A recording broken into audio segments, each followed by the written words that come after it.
we talked to Doc, and obviously the theme is that he's not concerned. But defensively, the way that you guys have been playing, do you have any concern right now? The way you guys are playing? I can't say it's still early. We just I just feel like we need to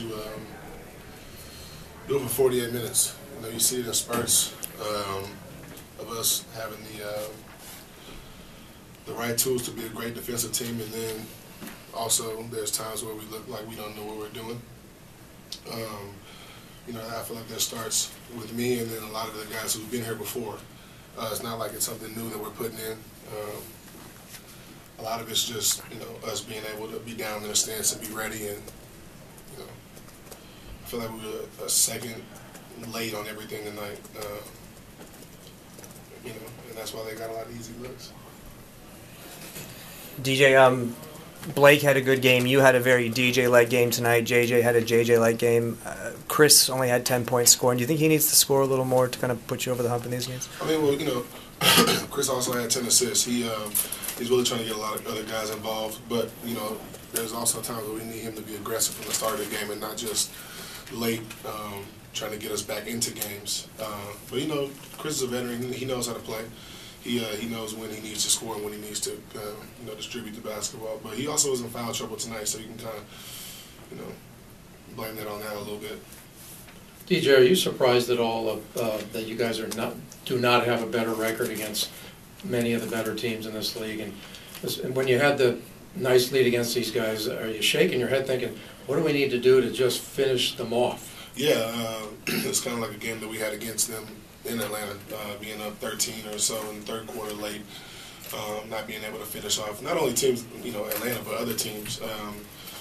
We just got to mature in that aspect and, you know, be able to, you know, hit the gas on teams and not let up and just try to score. We got to be able to get stops and do what got us the lead. But, you know, we also had 21 turnovers, so that probably got them a lot more shots too, a lot more opportunities.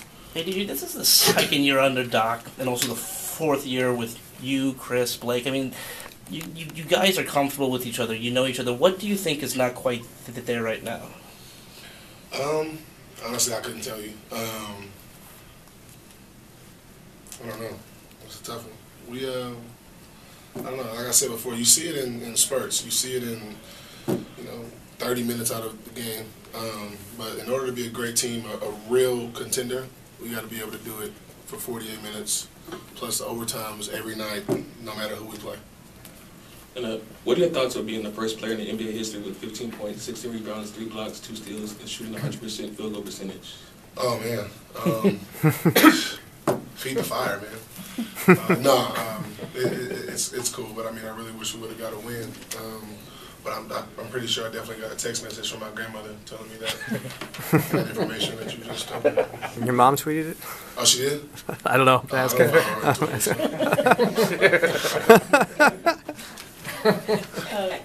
DJ, Chris Paul came in here first before Doc. Doc usually comes in first, and he said he was talking to a couple of guys.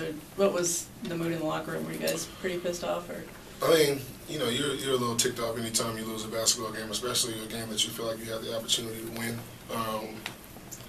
So, I mean, I feel like it should wake us up more and, you know, let us know what, you know, good basketball teams are doing and how we need to take another step or 2 steps in order to, you know, be able to compete at the highest level every night. So we just need to wake up a little bit and know that, you know, everything's around the corner. So. DJ, you mentioned the 21 turnovers. That was a season high, not really a problem for you guys usually in games. Does that make it harder to pinpoint it, that it's not always just kind of one thing that's stopping you guys from taking the next step? Yeah, well, I mean, every game we lose is always something, you know, whether we didn't rebound the ball well, we didn't, you know, we had turnovers, whatever, it's always something, but that's what I'm saying. We got to be able to, you know, fix little things like that and be able to play and execute offensively and defensively for a whole game. DeAndre, we keep hearing with the Lakers when people ask, is the Clippers-Lakers rivalry a rivalry? They keep saying oh, well, we have 16 championships, they have none. Do you feel like that's a little bit of a cop-out on their part? I mean, you guys have won like 8 of the last 9 meetings, unprecedented run of success. Aren't they the team with something to prove right now? I mean, honestly, I could care less about beating the Lakers. That's not. If we're worried about beating the Lakers, then we're in trouble. You know what I mean? We're not trying to just beat them. We got, 28 other teams besides Lakers that we got to beat. We can't worry about beating them. That's not I don't really care about that at all. Blake, how do you explain this ball game here today? And do you shake your head at times when you guys grabbing these lead against some of the better teams and just not able to step on the gas and put them away? Yeah, in the third quarter, in foul trouble. Just some mental errors, some missed defensive assignments, just a couple lapses right in a row. Really what extended that lead for them and kind of put it out of reach, and then we were clawing our way back in after that. But yeah, it is. It's frustrating, not being able to extend leads and close out games. We got up in the third, second, whatever it is. Just maintaining that lead, especially at home. Hey, Blake, this is the second year with Doc and the fourth year you've been together with Chris and DeAndre as this group. Can you pinpoint what's not quite there right now, or what just doesn't feel right? Honestly, I can't. It's, I feel like I always say this, but if I knew, I feel like if we knew what exactly was wrong, what exactly we needed to address. I mean, there's offense, defense, there's lapses and there's mistakes here and there, but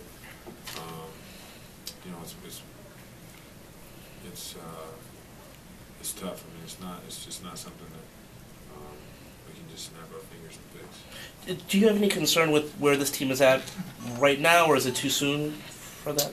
It's probably too soon. I mean, we've got a lot of basketball left to play,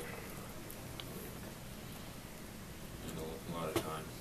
We still have 3.5 months left, and a lot of basketball, like I said. So, tonight, or right now, this moment, December, whatever it is, January, is not the time to give up and think that we're really in trouble. We just got to find it. Blake, Chris was in foul trouble tonight. When that happens, do you feel like the more of the leadership by Ionis falls on you on the court, or is it still more like everybody as a group? Yeah, I mean, when CB's not out there, that's a voice that's gone. It's one of our best players and our playmaker. So, vocally, and even just playing-wise, I have to step up and do a better job. I didn't do a great job tonight of taking advantage of mismatches and finding open guys and things like that. I need to do a better job. There in that third quarter, I guess when he was sitting, that's kind of when we lost it. Blake, same question for you that I asked DeAndre. We talked to the Lakers about the rivalry with the Clippers, and they keep going back to 16-0 with championships.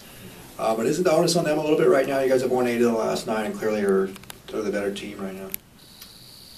I mean, those 16 championships are something you can never take away from them as a team. But Kobe's got his championships, and he's had an unbelievable career there.